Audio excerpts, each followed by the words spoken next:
नमस्कार, आप देख रहे हैं आज तक। आपके साथ मैं हूं सईद अंसारी। स्वागत है आपका दस्तक में। तो आज आपको पहली दस्तक देनी है उस सिस्टम की कहानी पर जहां समर्थ यानी जो मजबूत है उसी की ताल पर सिस्टम नाचता है और जो कमजोर है वो सिस्टम के कहे पर कीमत चुकाता है। ऐसे सिस्टम को क्यों ना हम गोबर गणेश कहें, जो गरीब की भैंस के गोबर के बदले जुर्माना वसूलता है, लेकिन मंत्री जी और उनके भाई पर चुप्पी साध लेता है। कमाल करता है सिस्टम जो सड़क पर भैंस के गोबर करने पर मालिक से 10,000 का जुर्माना वसूलता है। प्राइवेट मोबाइल कंपनी का प्रचार उत्तर प्रदेश में पीएम सीएम की फोटो के साथ होता है, तो विज्ञापन के पीछे मोबाइल लॉन्चिंग कराने वाले मंत्री जी के भाई की एजेंसी पता चलती है, लेकिन कुछ नहीं होता है। कमाल करता है सिस्टम जो 8 साल पुराने महज 2,000 रुपए के बकाये पर 70 पार बुजुर्ग को 3 दिन जेल भेजता है और अपराधी के नाम पर डाक टिकट बनाकर सिस्टम खुद जारी कर देता है। उत्तर प्रदेश और मध्य प्रदेश से आई ये 4 कहानियां बताएंगी कि बड़े बड़ों को छोड़ देने और गरीबों पर सारे कानून लागू करने का गोबर सिस्टम कैसे करता है, भ्रष्टाचार को जन्म कैसे देता है, भ्रष्टाचारियों को छोड़ कैसे देता है। शुरुआत मध्य प्रदेश से। एमपी अजब है, सबसे गजब है। ग्वालियर में नगर पालिका की बनाई सड़क से गुजरती भंवरी और उसकी सहेली। भंवरी यानी बेताल सिंह की भैंस। बेताल सिंह इन्हीं भैंस को पालकर दूध बेचकर घर चलाते हैं, लेकिन ग्वालियर की सड़क पर बेताल सिंह की भैंस ने ऐसा गोबर किया कि 10,000 का जुर्माना सिस्टम ने कर दिया। कल कमिश्नर साहब की विजिट थी। विजिट के दौरान वहाँ के निवासरत जो बेताल सिंह जी हैं, उनकी जो डेयरी है, डेयरी से उनकी भैंसें जो नवीन रोड का निर्माण किया जा रहा है उस रोड पर खुले में घूम रही थी। उसी दौरान कमिश्नर साहब ने हम सभी लोगों को निर्देशित किया कि इन पर जुर्माना कराएं या फिर इनकी भैंसों को ले जाकर गौशाला ले जाया जाए। तो हम लोग मदाखलत अमले के साथ पहुँचे वहाँ पर और उनसे चर्चा की, तो उनके द्वारा जुर्माने की राशि नहीं दी जा रही थी, तो हमने उन पर कार्रवाई की। तो कार्रवाई के दौरान फिर उन पर हमने 10,000 रुपये का जुर्माना किया। गाय का गोबर होता तो शायद सिस्टम भी पूज लेता, लेकिन गोबर तो भैंस का निकला। तभी तो जिस रसीद तक पर जुर्माना 500 से 1,000 रुपए के भीतर का नजर आता है, वहाँ लगता है जहाँ जहाँ सड़क पर गोबर हुआ उसके बदले सारा कुछ जोड़कर 10,000 रुपए फाइन वसूल लिए गए। लेकिन जनता तो सवाल पूछती है, क्या चुनावी बांस बल्ली सड़क पर गाड़ने वालों से भी जुर्माना हर बार प्रशासन वसूलेगा? क्या चुनावी रैलियों में सड़क पर पोस्टर पैम्फलेट फैलाने वालों से भी प्रशासन वसूली करेगा? या फिर गरीब की भैंस है तो हर कानून की भरपाई उसी से होगी? क्योंकि कानून की धाराओं में तो एक केस उत्तर प्रदेश के कौशल विकास मंत्री कपिल देव अग्रवाल के भाई ललित अग्रवाल के खिलाफ भी दर्ज हुआ, क्योंकि मंत्री जी के भाई की विज्ञापन एजेंसी ने प्रधानमंत्री मुख्यमंत्री की फोटो लगाकर बीच में देश का स्मार्टफोन आ रहा है लिखाकर एक प्राइवेट कंपनी के कथित स्वदेशी मोबाइल का ऐसा प्रचार कराया जैसे सरकार ही फोन लॉन्च करा रही हो। तो ये कहा कि सब मुझसे गलती हुई, मेरी कोई दुर्भावना होर्डिंग पर फोटो लगाने की नहीं थी। ये फोटो मैंने शिष्टाचार बस लगाए, क्योंकि आप लोगों के होर्डिंग पर फोटो थे, तो कोई लोग इसका ये अन्यथा अर्थ ना निकालें कि प्रधानमंत्री और मुख्यमंत्री के फोटो नहीं लगाए, केवल मंत्रियों के फोटो लगा दिए, हो सकता है इस पर किसी को बुरा लगे, इसलिए मैंने भावनात्मक तरीके से फोटो लगा दिए। इसमें कोई दुर्भावना नहीं है। शिष्टाचार के नाम ही क्या, मंत्री जी खुद उसी कंपनी का मोबाइल लॉन्च करने गए जिसके विज्ञापन का काम इनके भाई साहब देख रहे हैं, और एक निजी कंपनी के मोबाइल के लिए इतना शिष्टाचार या कहें प्यार उत्तर प्रदेश के कौशल विकास मंत्री ने दिखाया। बहुत शानदार मार्केट इनको मिलेगा, और जो वोकल फॉर लोकल प्रधानमंत्री का नारा है, और केवल नारा नहीं है, वो साकार हो रहा है, हम सबके सामने है, और उसी की जीती जागती तस्वीर हमारे दुर्गा प्रसाद जी को बताई। कथित स्वदेशी मोबाइल कंपनी के कर्ता धर्ता की पीठ के साथ कानून को भी ठोक दिया था मंत्री जी ने। तभी तो पीएम सीएम की फोटो के साथ प्रचार करने पर केस हुआ, तो कहते हैं मुकदमा तो बंद करा लेंगे। जो मुकदमा कायम हुआ है, तो मुझे लगता है वो जल्दीबाजी हुआ है, वो विषय पुलिस प्रशासन मतलब उसमें कोई मैटर नहीं है, किसी पुलिस के सब इंस्पेक्टर ने कराया है, तो हमने अधिकतर लोगों को कहा है कि गलत मुकदमा हुआ है, और मुझे लगा पराक्षेप का हुआ है। सिस्टम में इतनी ही ताकत की रोशनी 70 साल के पार बुजुर्ग राम प्रसाद के पास होती तो क्या इन्हें जेल जाना पड़ता? जिस उम्र में हड्डियां भी ठंड के महीनों में चटकने लगती हैं, उस आयु में अब पंचांग देख रहे राम प्रसाद वो ग्रह नक्षत्र खोज रहे हैं जब सिस्टम ने 8 साल पुराने 2000 रुपए की बिजली बकाए पर इन्हें 3 दिन की जेल करा दी।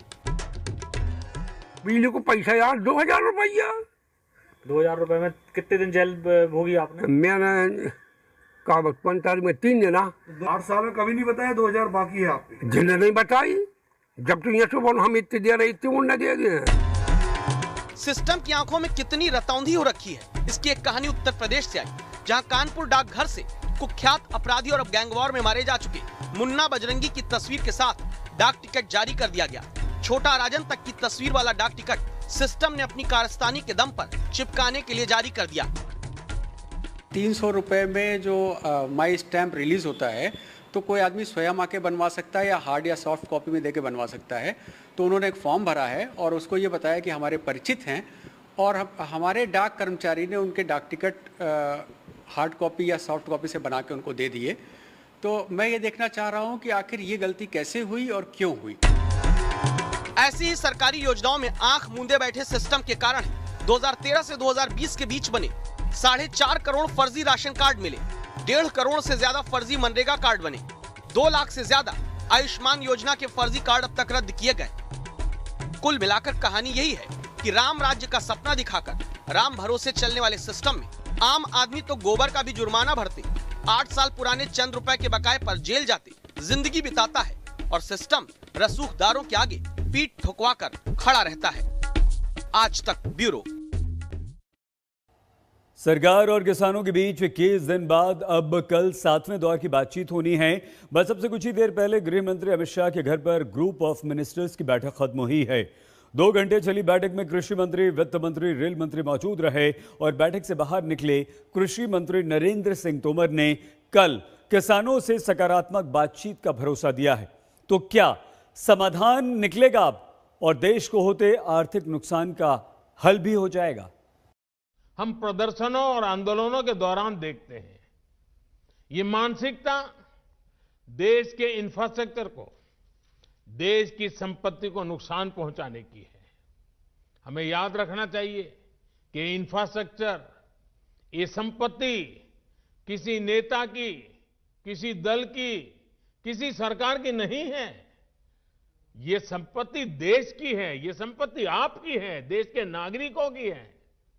हमारे हर गरीब का, हर करदाता का, मध्यम वर्ग का, समाज के हर वर्ग का इसके पीछे पसीना लगा हुआ है, उसका पैसा लगा हुआ है।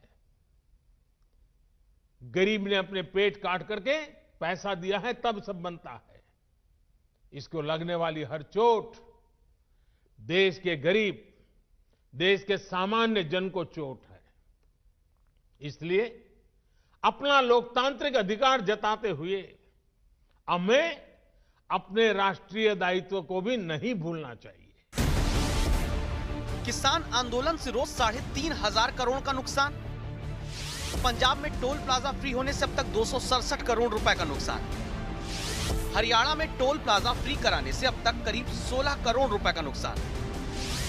और आंदोलन के दौरान रेल प्रभावित होने से 1,670 करोड़ रुपए का नुकसान। ये नुकसान तभी रुकेगा जब कृषि कानूनों के मुद्दे पर 6 दौर से जलेबी की तरह उलझी सरकार और किसानों की बातचीत 7वें दौर में कुछ मिठास लेकर आए। लेकिन क्या ये संभव है? जिंदगी दा रब तो जहान मंगदा, खेती दा हक ता किसान मंगदा, खेती दा हक ता किसान मंगदा। मोदी जी यही तो कहने आ, साडे हक सानू दे दो, काले कानून वापस ले लो। होर की कहने आ तुहानू? ऐ नहीं साडी गल मनदे हो, आप अपने कानून वापस ले लो। हले भी किसान कहने आपनू।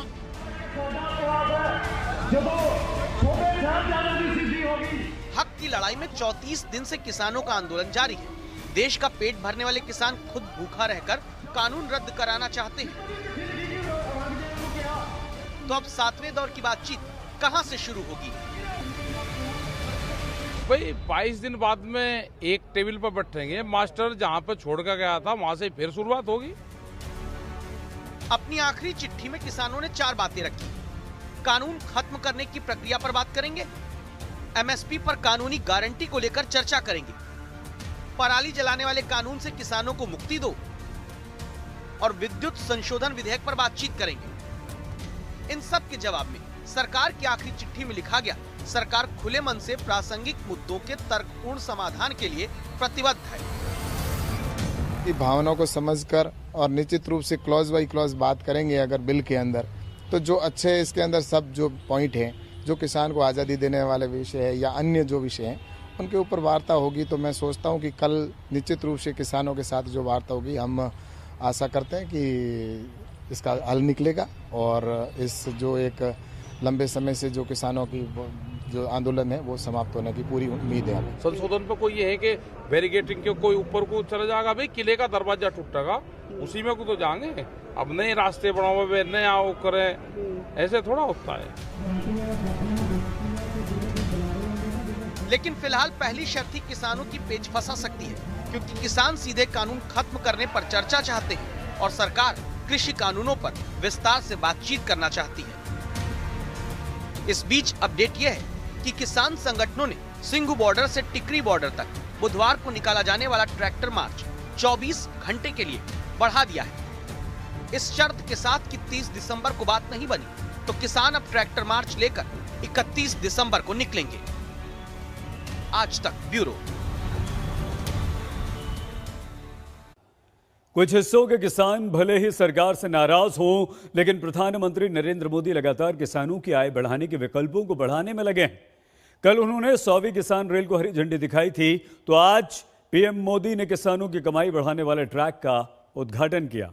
माननीय प्रधानमंत्री जी से पुनः सादर अनुरोध कि भारतवर्ष की प्रथम 1.5 किलोमीटर लंबी लॉन्ग हॉल मालगाड़ियों का न्यू भावपुर एवं न्यू खुर्जा स्टेशनों से हरी झंडी दिखाकर शुभारंभ करें। माननीय प्रधानमंत्री जी।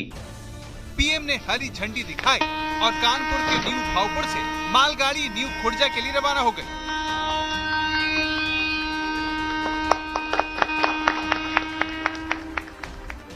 प्रधानमंत्री ने दावा किया कि 351 किलोमीटर के फ्रेट कॉरिडोर का ये स्पेशल ट्रैक भारत की ताकत बढ़ाएगा और सभी के लिए अवसर लेकर आएगा।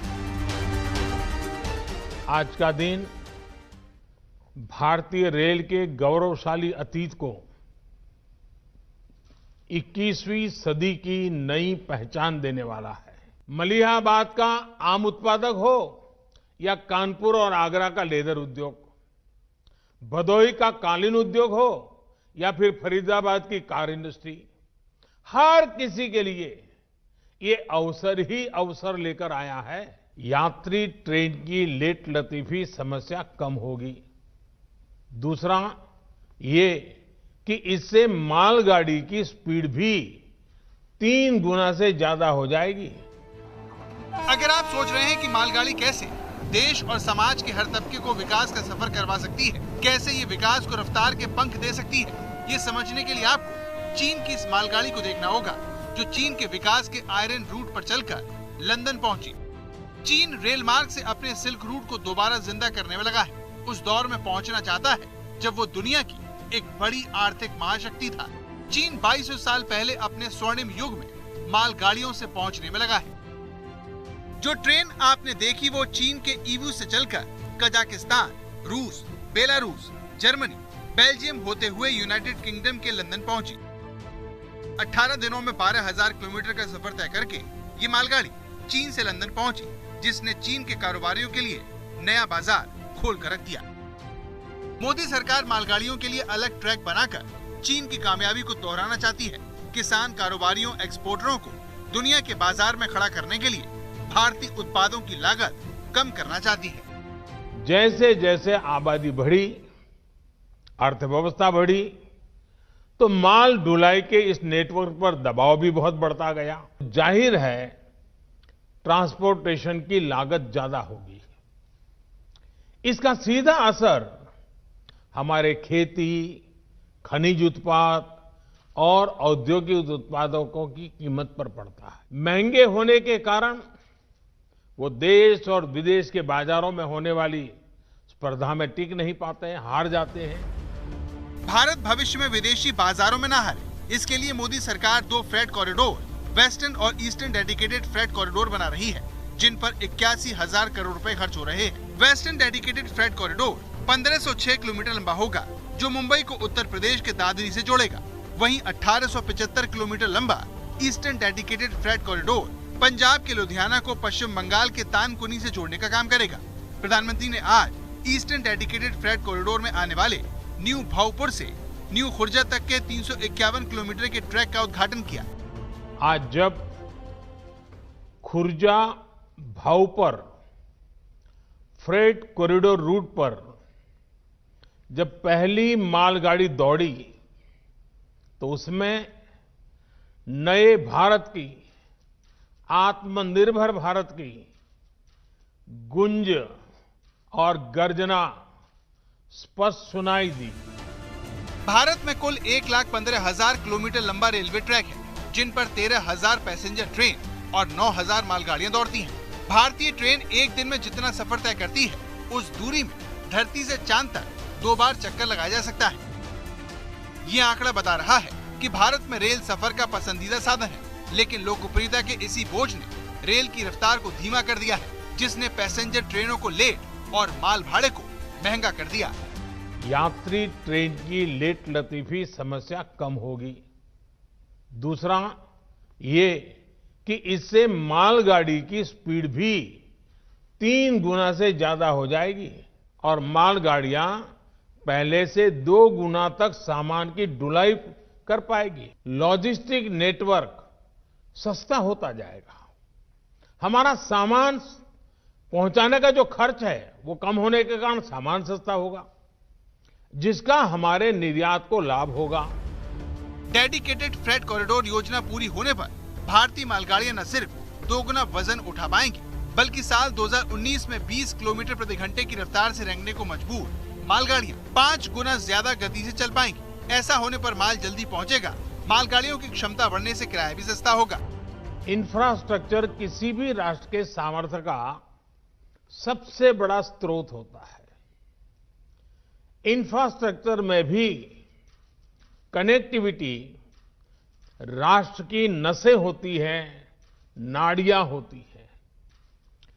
जितनी बेहतर ये नसें होती हैं, उतना ही स्वास्थ्य और सामर्थ्यवान कोई राष्ट्र होता है। भारत में बनने वाले फ्रेट कॉरिडोर का 60% हिस्सा उत्तर प्रदेश से होकर गुजरेगा, जो वहां पर रोजगार और निवेश की नई संभावनाएं लेकर आएगा। हालांकि इसमें अभी काफी कुछ किया जाना बाकी है। ये बात हमें चीन से मुकाबला करने पर समझ में आएगी। पिछले साल चीन की मालगाड़ियों ने 432 करोड़ टन माल ढोया, वहीं भारतीय रेलवे ने इसी दौरान 122 करोड़ टन माल एक जगह से दूसरी जगह पहुंचाया। चीन में जहां रोज तकरीबन 1,46,000 गाड़ियां मालगाड़ियों पर लोड की जाती हैं, तो वहीं भारत में यह आंकड़ा महज 58,726 है। चीन में मालगाड़ी 110 मीट्रिक टन माल लादकर 350 किलोमीटर प्रति घंटे की रफ्तार से चलती है, जबकि भारत में मालगाड़ियों की औसत रफ्तार 2019 में 23 से बढ़कर 42 किलोमीटर प्रति घंटे ही हो चुकी है। चीन का माल सस्ता होने की एक बड़ी वजह वहाँ की रेल सेवा है, जो भारत के मुकाबले ज्यादा तेज रफ्तार से माल को फैक्ट्री, औद्योगिक शहरों और बंदरगाहों पर पहुँचाती है। जाहिर है हम इस मामले में पिछड़ चुके हैं, लेकिन इस तस्वीर को अभी भी बदला जा सकता है। साल की सबसे बड़ी पार्टी कैंसिल हो गई है। हम न्यू ईयर पार्टी की नहीं, बल्कि रजनीकांत की पॉलिटिकल पार्टी के प्लान के खत्म होने की बात कर रहे हैं। दक्षिण के सुपरस्टार रजनीकांत ने आज ऐलान किया कि वो राजनीति नहीं करेंगे। தமிழ்நாட்டு தலையத்தை மாற்ற வேண்டிய நாள் வந்தாச்சு. நிச்சயமா அது நடக்கும். அரசியல் மாற்றம், ஆட்சி மாற்றம் இப்போ இல்லைன்னா எப்பவும் तमिलनाडु बदलने निकले दक्षिण के सुपरस्टार के इरादे महीने भर के अंदर ही बदल गए। हैदराबाद में अस्पताल से निकलते रजनीकांत ने राजनीति से हाथ जोड़ लिए। अपने फैन से माफी मांगते हुए रजनीकांत ने खराब सेहत को वजह बताकर अपनी सियासी पार्टी बनाने का प्लान कैंसिल कर दिया। रजनी ने कहा, खराब सेहत के बावजूद राजनीति में आने का ऐलान कर वीरता नहीं दिखाना चाहता। मैं नहीं चाहता कि मेरे समर्थक परेशान। मैं जानता हूं कि मेरे इस फैसले से फैंस को निराशा होगी, लेकिन मुझे माफ कर दीजिए। रजनीकांत दक्षिण के सुपरस्टार हैं। फैंस के लिए वो वो भगवान है जिनके लिए वो कुछ भी कर सकते हैं। लेकिन 25 दिसंबर को रजनीकांत ने ब्लड प्रेशर में उतार चढ़ाव और थकान होने की शिकायत की। 2 दिन इलाज चला। अस्पताल से बाहर निकलते ही रजनी ने राजनीति में एंट्री के प्लान की छुट्टी कर दी। राजनीति से रजनीकांत का रिश्ता बहुत पुराना है। 90 के दशक में रजनीकांत जयललिता की हार की वजह बने जब उन्होंने 1996 के विधानसभा चुनाव में जयललिता की आलोचना की। इसके बाद लगा कि रजनीकांत अपनी लोकप्रियता बनाने राजनीति में आ सकते हैं। कांग्रेस ने भी उनके साथ लड़ने की भरपूर कोशिश की, लेकिन बात नहीं बनी। इसके 6 साल बाद 2002 में रजनीकांत ने जन आंदोलन शुरू करने की बात कही। 2004 में बीजेपी AIADMK के पक्ष में वोट देने की अपील की। 2014 में कहा कि वो राजनीति में आने से नहीं डरते और 2017 में साफ साफ राजनीति में आने का ऐलान कर दिया। ये सुनकर रजनीकांत के प्रशंसक इस तरह से ईश्वर का शुक्रिया अदा करने लगे, लेकिन रजनी ने एक बार फिर इरादा बदल दिया। 3 साल बाद रजनीकांत अपने फैंस के दिल में एक बार फिर उम्मीद जगाई, लेकिन उनके एक और यूटर्न ने फैंस की उम्मीदों को नाउम्मीदी में बदल दिया। दस्तक में आज के लिए बस इतना ही। अपना बहुत ख्याल रखिएगा। हम आपको एक सूचना भी देते हैं। आज तक पर आप चुन सकते हैं साल 2020 का सबसे तेज राजनेता।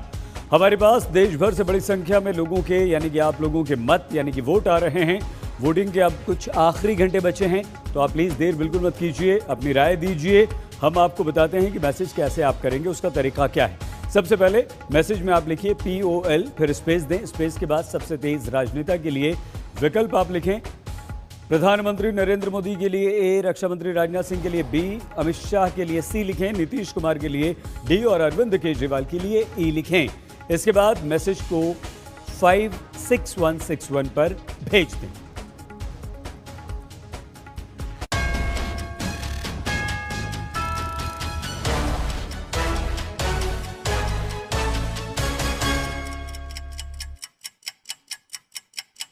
नमस्कार, मैं हूं अंजना ओम कश्यप। हमें उम्मीद है ये वीडियो आपको पसंद आया होगा। लेटेस्ट खबरों के लिए यूं ही देखते रहिए आज तक, और इस वीडियो के पसंद आने पर लाइक, शेयर एंड सब्सक्राइब करना ना भूलें।